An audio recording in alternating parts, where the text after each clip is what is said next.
Hi, welcome to the Nair Yay Show. I'm your host, PR Marks. This is the recommendation show for all your streaming services and reviews. Let's get started. First up we have is Back in Action, starring Jamie Foxx and the lovely Cameron Diaz. And I always wondered whatever happened to her. I haven't seen her in very much stuff of late. Yes, but Cameron Diaz. Fuck! I mean, come on. Basically, our two-star characters are forced to retire from their secret agent lives because Cameron Diaz gets pregnant. Now, it's not a surprise that they get pulled back into all the danger and all the action and all the fun because of something that happened in their previous missions when they were secret agents. That's when I thought I was out. They pulled me back in. In this film, the two main characters and the kids have great chemistry. The fight choreography was really good. And yeah, but the special effects, not so good. And some of the scenarios that the special effects are involved in, you just basically wonder, like, how the hell did they survive that? God, how are you even still alive? Holy shit. Now, I found myself really enjoying this one. The parent comedy stuff worked really, really well, and the fight scenes were not that bad either. The story was alright. Very easy watch, so it's good to watch with a family or by yourself.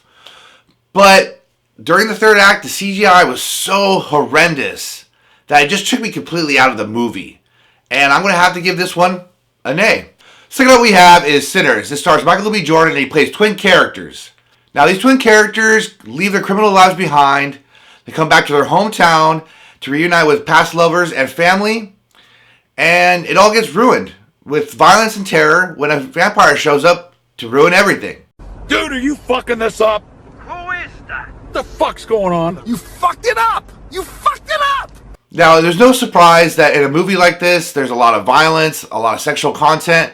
But in this one, it was kind of tame than most. And I think the reason why is because they focused more on the musical side of the story, and which was good, but also kind of hurt it a little bit because there was a lot of different things that weren't answered in the story. Take to the highway, won't you lend me your name? Who sings that song? James Taylor. Yeah, let's keep it that way. But it kept you entertained enough with humorous dialogue or, humorous situations.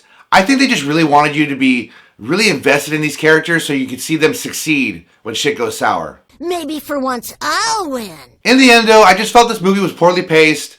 The acting was okay, and the ideas behind it was just basically old vampire tropes that we've already seen before. So nothing really majorly special. The only thing that was standing out from this film was the music. And with that being said, the music was such a standout that it kind of hurts the film a little bit, but I give credit for attempting something new in the vampire genre. But at the end, I'm going to have to give this a nay. Just another nay. Now I want to take a quick break and talk about an event coming up on the 26th of this month. It's called Better Dayz Chopper Show.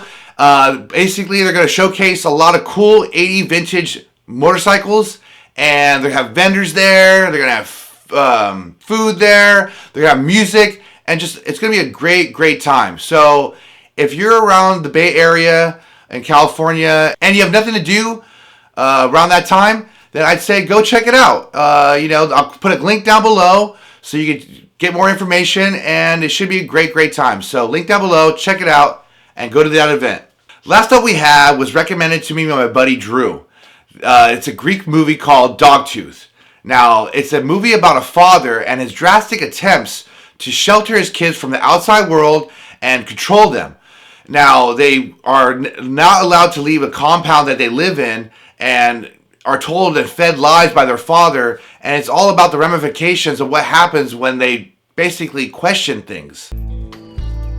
Hey, you think this is funny, you son of a bitch? See, once again, I am the one going for a walk. This is about me. The child is lucky enough to come along. Now, with a subject matter like this, I found myself very uncomfortable, disturbed, shocked, and I think it's because of all the situations that the father puts his kids through and make them do in this film.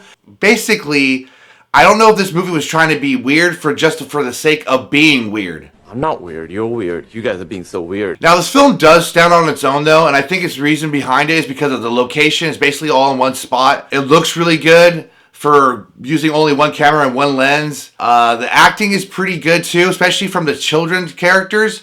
And it's just funny that, from the acting, you really believe them, and you're invested in them because of what they have to do or what they believe in from believing everything that their father tells them to believe. I believe everything. I know. I can't believe you believe that either. Overall, though, I felt this was an extreme adult version of M.I. Shyamalan Ding Dong's The Village. The only difference is there's just less characters and not very much social aspect between the people.